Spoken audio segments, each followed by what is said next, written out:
All right, you guys. It's time to start tearing apart blue. Now, it's only temporarily because with all the excitement of the STI and getting it started, we kind of skipped past the final assembly phase of the car, which we need to go back and do. That's cleaning up wiring, finish sheathing wiring with heat tape, a whole bunch of small stuff, fixing a couple coolant leaks here and there, a whole bunch of little things to get the car ready for the dyno. Now, as you guys heard, if you guys watched the Evo video, you guys know that Josh and I tried e-tuning the car, and the car just wasn't having it. It's having this weird fuel stumble issue for some reason that we're not quite sure why it's doing. It's a -8 feed, -6 return. It's pretty standard with an inline fuel filter. The fuel filter is facing the right way, by the way. And for some reason, we just gotta find and fix all these little problems that we have with the car. There's just a lot of small things that I'm personally not happy with. Like you guys can see, like I've got wiring unsheathed. I've got some wiring that has absolutely no heat tape on it at all. This back here looks like a cluster of just wires and hoses that I need to fix and sort out.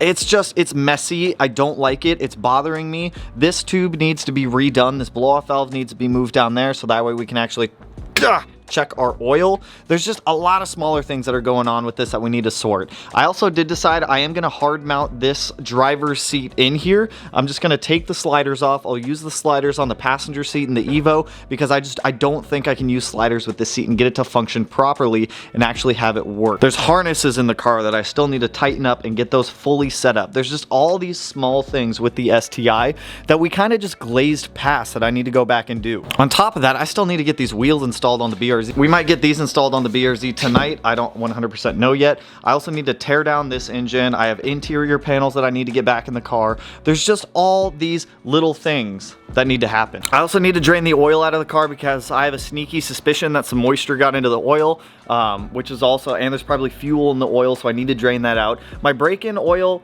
has shipped, but it hasn't been picked up by UPS yet, which is kind of irritating. So I need to get the oil out of the car also. I want to take a look at that and examine it just to make sure it's not gross. So I think we start with that today. I also have a Fumoto drain valve that I'm getting on there. And we need to get an oil cooler installed on the car. There's just a lot of small stuff. So let's start easy. Let's get the STI up on the quick jacks. Let's drain the oil out. Let's take a peek at it.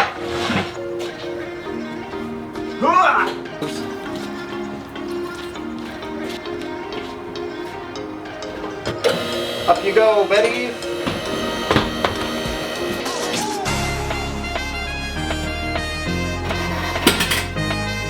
There we go. I've also got an oil leak on the STI I've got to fix and find too. I think it's coming off from one of my welds on the oil pan. Oh, how did I do that? Oh yeah, that's some gross looking oil right there. I want to watch it come out. I'm not gonna say it's gross, I mean it's break-in oil, but it definitely smells like fuel. Not the end of the world, which is typically normal for first starts. You're gonna have, well, on a brand new engine, you're gonna have some nasty looking oil coming out, so keep that in mind. But that's pretty gross. I just want to make sure I don't see any like frothy, coolanty mixture going on in here, so I'm just gonna hang out here and watch it. It's also like two different types of oil, which probably isn't good either, but you know what, we doing what we doing. Okay, on the bright side, it's just all oil, so that tells me that it was just condensation in the oil that was getting up onto the oil cap. Okay, well now I've seen enough of that. I'm gonna let this drain completely out. The one spot that I feel like has a small oil leak is actually on the oil return bung, so I think I'm gonna put a little bit of sealant around that later. After all of the oil's drained out, we'll clean it off with some parts cleaner just to ensure that our seals up nicely, and then next time we have the oil pan off, I'll re-weld it again and hope that it fixes it, but some sealant should be a good temporary fix for it. Next up, let's come top side and start disassembling all this. This charge pipe needs to come out, throttle body, intake manifold, all this small crap up here needs to come off. The one coolant leak I did have was right off of that housing right there, that fitting. So that fitting itself is trashed, so I'm gonna have to fight with that thing to get it off. Once it's off, I've got some new fittings over there I can put on with some nice thread tape, get it sealed up, and then I also gotta clean up all the leaky coolant that went literally everywhere underneath of the intake manifold.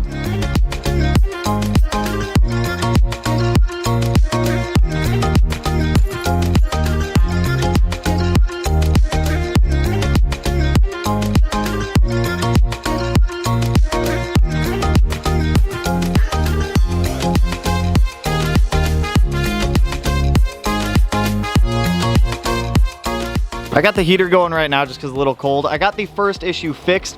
I had to drill out the old fitting that was in here. It was cross-threaded as Fuke from Fumoto. I accidentally soaked up a whole bunch of coolant.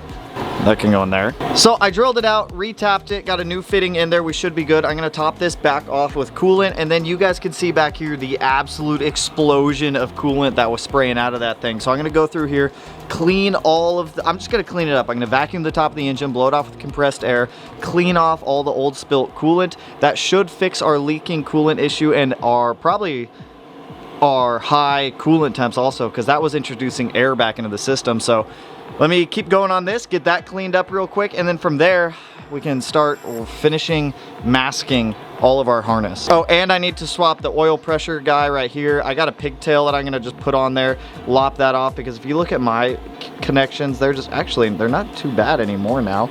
Psych, you can see right in there some of my pins. I just couldn't pin this connector to save my life, so I bought a pigtail. We're just gonna wire the pigtail up to that.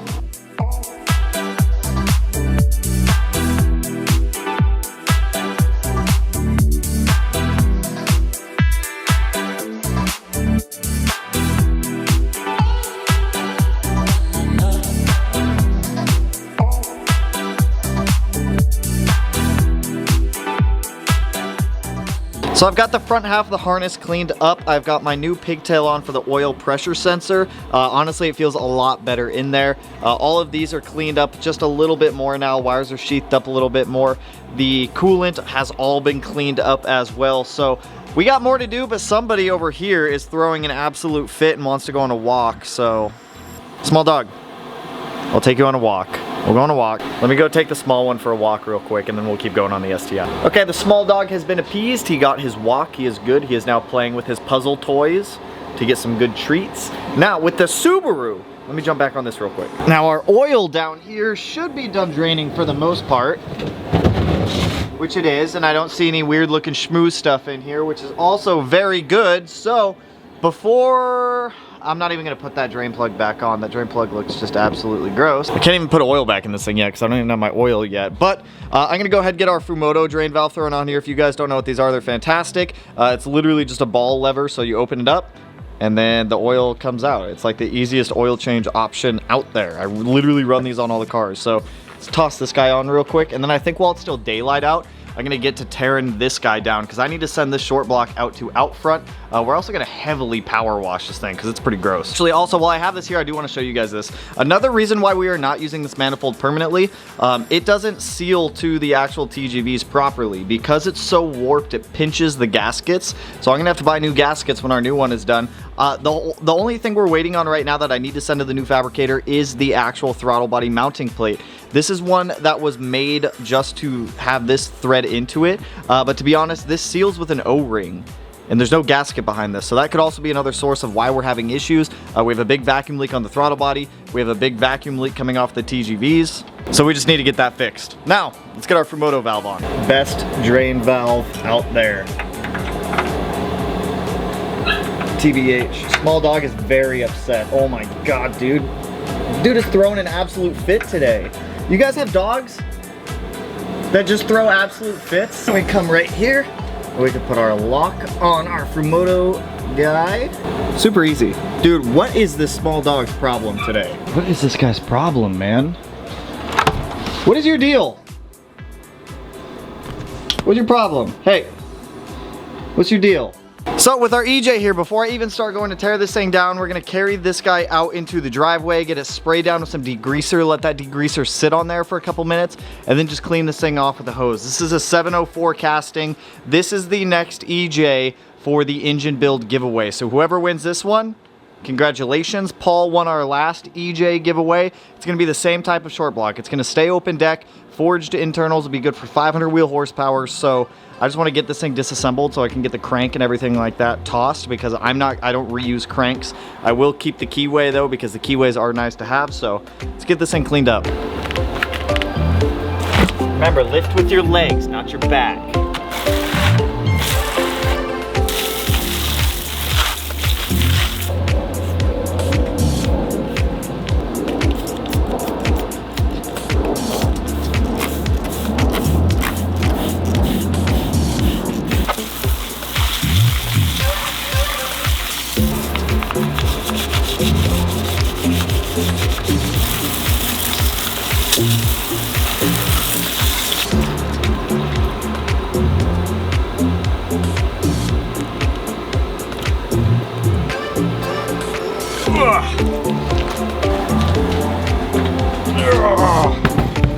All right, with this EJ cleaned up a little bit, like it's gonna go through a hot tank and get properly cleaned when we send it down to out front. I've shown you guys how to disassemble these. First, pistons gotta come out, so I gotta take off the axis panels in the front, get the wrist pin clips out. After I get the wrist pin clips out, I can get the wrist pins out, and then get the pistons out. Once the pistons are out, I'm gonna go around, start breaking apart all of these case half bolts. They just run all the way along the front of the engine. There are some in the cooling jackets of the engine as well.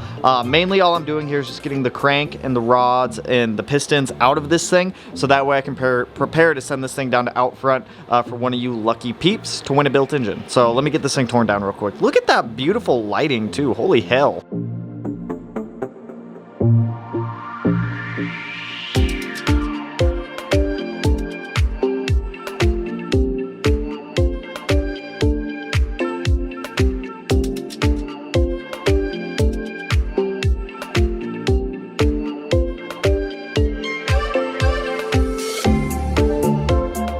Got this thing all disassembled, not too bad, pretty much standard to every other EJ. All the journals look killer on this block. I think this block had around 100,000 miles on it, so it's a nice seasoned block that we're gonna be sending out to out front. The crank and stuff, I always throw these away. I'm not gonna give these to anyone. I don't suggest reusing a crankshaft if you can avoid it. Subaru cranks are cheap. They're like 300 bucks for an STI crank. Just get an STI crank.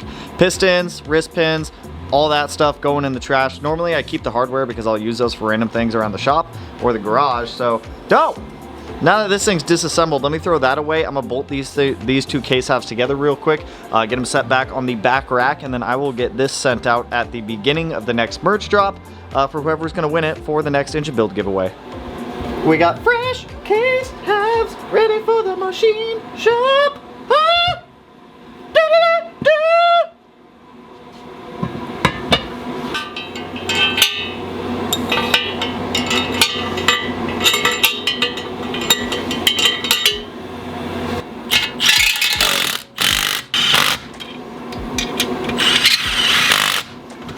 Beautiful. All right, next up, I want to get all of this back in the car. So this is the OEM. I like my OEM parts, you guys, and I want this car to still resemble the same feeling that it had before. So this is the footwell lighting kit from Subaru. This is the red one. This is actually an aftermarket panel that doesn't come on the car, which hides the blower fan, which is going to hide all of our wiring down there.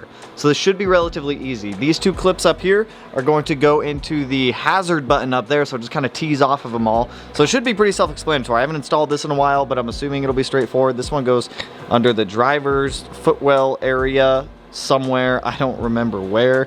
This might suck to install, but I want to get it in, get more of the STI parts off the shelf back there, so that way we can finish this car. I want this car to be done, and that includes all my small crap that I want back on it.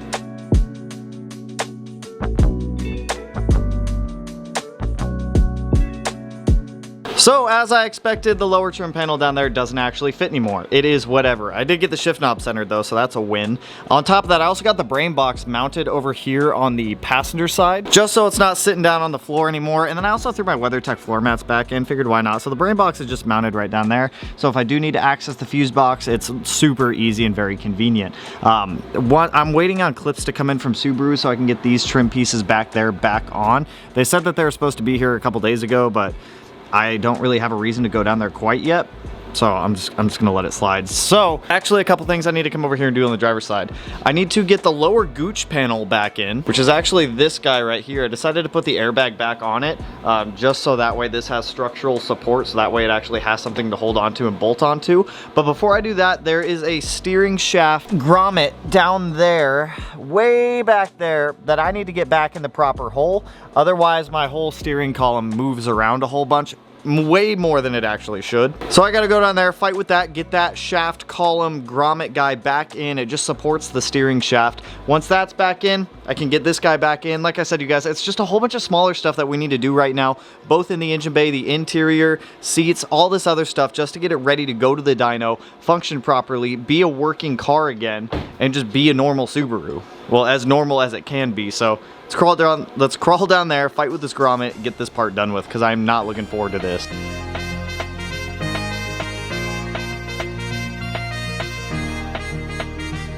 I gave up on the grommet for the steering shaft. It's just pissing me off right now. It's something that needs to be done, but we'll do it later. It's just, no, I'm not doing it. I'm not dealing with it at this moment. So next up, I gotta address all the oil leaks underneath the car. There's one coming off of the dipstick tube, and then there's one more coming off of the oil return for the turbo. So I'm gonna go down there and seal those up real quick just to make sure that we're done. There's like no oil leaks, because that's the last thing that I want.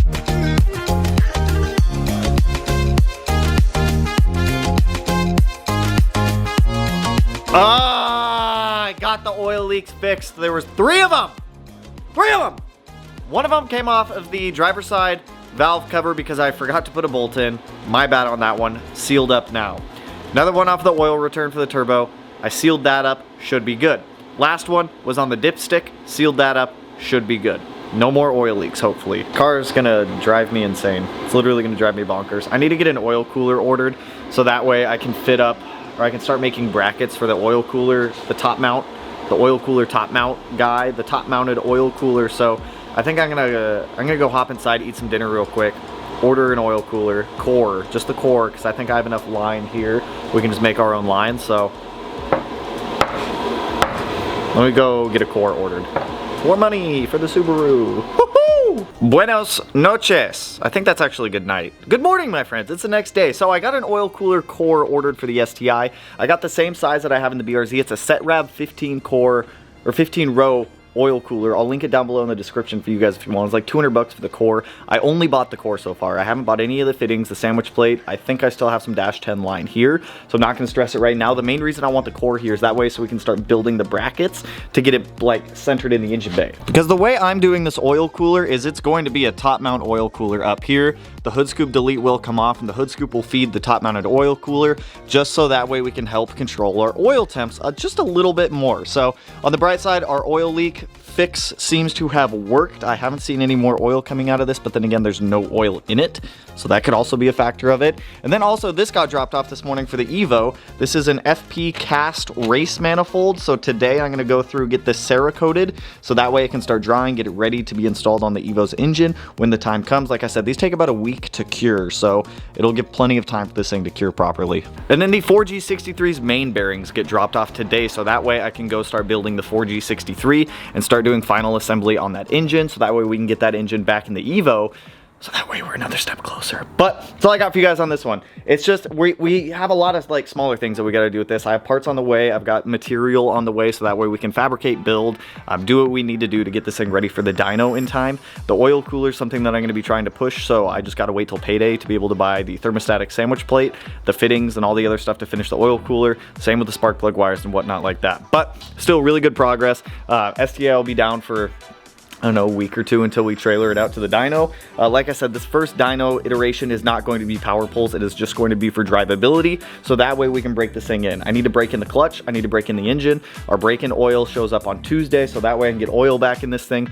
Whole bunch of good stuff. So that's all I got for you guys on this one. If you like the video, you know what to do. Go ahead and hit that like button, turn it black, blue, green, yellow, purple, silver, cyan, whatever color it turns for you. Color of the day today is World Rally Blue for blue, because we got to do it. And if you're not already subscribed to the channel, and you want to be because you don't want to miss this car going to the dyno, because it's the only EG33 swapped VA chassis out there, hit that button. I'm not going to tell you what to do. You're an adult. Or if you want to see the Evo stuff or building the BRZ, any of that good stuff, you guys know what to do. But with that, I will catch you guys in the next one. So peace out, homies. Woo!